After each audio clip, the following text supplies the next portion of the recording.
मोदी की आंखें बड़ी क्यों हो गई हैं। दोस्तों, आज हम आपको एक पौराणिक कहानी सुनाने जा रहे हैं।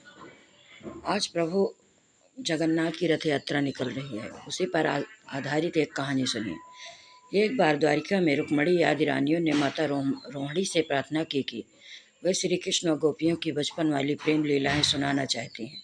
पहले तो माता रोहिणी ने अपने पुत्र की अतरंग लीलाओं को सुनने से मना कर दिया, किंतु रानियों के बार बार आग्रह करने पर मैया मान गई और उन्होंने सुभद्रा जी को महल के बाहर पहरे पर खड़ा कर दिया और महल का दरवाजा भीतर से बंद कर दिया, ताकि कोई अनाधिक जन विशुद्ध प्रेम के उस परम गोपनीय प्रसंग को सुन न सके। बहुत देर तक भीतर कथा प्रसंग चलते रहे और सुभद्रा जी बाहर पहरे पर सतर्क होकर खड़ी रही। इतने में द्वारिका के राज दरबार का कार्य निपटाकर श्री कृष्ण और बलराम जी वहां आ पहुँचे। उन्होंने महल के भीतर जाना चाहा, लेकिन सुभद्रा जी ने माता रोहिणी की आज्ञा बताकर उनको भीतर प्रवेश न करने दिया। वे दोनों भी सुभद्रा जी के पास बाहर ही बैठ गए और महल के द्वार खुलने की प्रतीक्षा करने लगे। उत्सुकता व श्री कृष्ण भीतर चल रही वार्ता के प्रसंगों को कान लगाकर सुनने लगे। माता रोहिणी ने जब द्वारिका की रानियों को गोपियों के निष्काम प्रेम के भावपूर्ण प्रसंग सुनाए तो उन्हें सुनकर श्री कृष्ण अत्यंत रोमांचित हो उठे। उन्हें स्मरण हो आया कि किस किस प्रकार गोपियाँ अपने प्रिया व प्रियतमा राधा कृष्ण को थोड़ा सा सुख देने के लिए ही अपने बड़े से बड़े सुख का त्याग कर देती थी।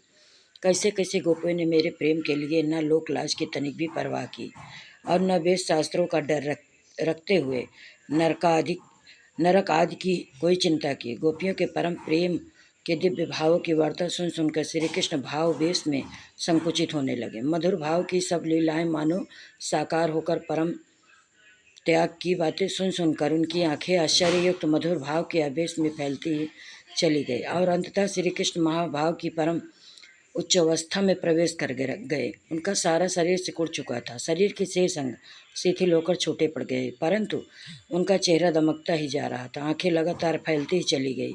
श्री दाऊ जी ने जब श्री कृष्ण की अपूर्ण दृष्टि उस दशा को देखा तो बाल सखाओं की स्मृतियों में भगवान का इतना प्रांगण लगाव देखकर वे भी परमानंद दशा से महाभाव में प्रवेश कर गए। उनका भी चिंतन भगवान से एकाकार हो जाने से उनकी शारीरिक दशा भी श्री कृष्ण जैसी ही हो गई। अपने ही चिंतन में खोई सुभद्रा जी ने जब अनायास ही दोनों भाइयों को परम प्रेम की अवर्णनीय अवस्था में देखी तो उनके भक्त वत्सल व प्रेम अनुक्त भाव का चिंतन सुभद्रा जी देखते ही देखते तदरूप हो गई। उनकी भी शारीरिक दशा दोनों भाइयों जैसी ही हो गई।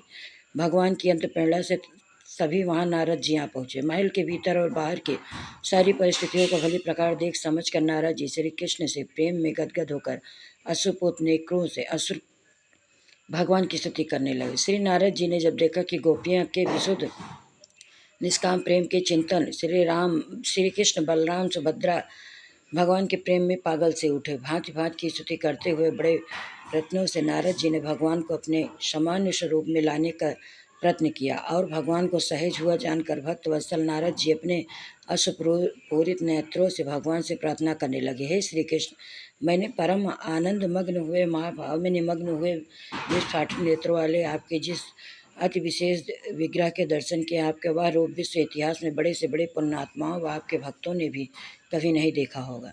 अब आप ऐसी कोई कृपा कीजिए जिससे कि आने वाले इस कलयुग में जो पापात्मा जीव होंगे वह आपके परम प्रेम में रूपांतरित हुए इसी श्री विग्रह के दर्शन कर पाएँ और परम प्रेम स्वरूपा गोपियों में आपके प्रति और आप में गोपियों के प्रति कैसा अन्याय भक्ति का विशुद्ध भाव था, इसका सब लोग चिंतन करते हुए निष्काम भक्ति के पथ पर आगे बढ़ते हुए अपना कल्याण कर सके तथा आपका दिव्य प्रेम पाने की पात्र बन सके।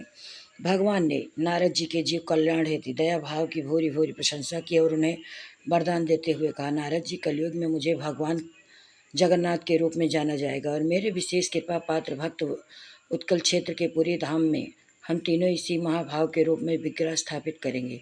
कलयुग में मैं अपनी परम प्रेम ही महाभाव दशा में ही बलराम और सुभद्रा के साथ सदा जगन्नाथपुरी में विराजूंगा। भगवान श्री जगन्नाथ महाप्रभु आप सबके जीवन में सुख समृद्धि लेकर आएँ और सभी मनोकामनाएं पूरी करें। मेरी वीडियो अच्छी लगी हो तो मेरे चैनल को लाइक करें, शेयर करें, सब्सक्राइब करें। एक बार फिर से जगन्नाथ रथ यात्रा की आप सभी को हार्दिक शुभकामनाएं।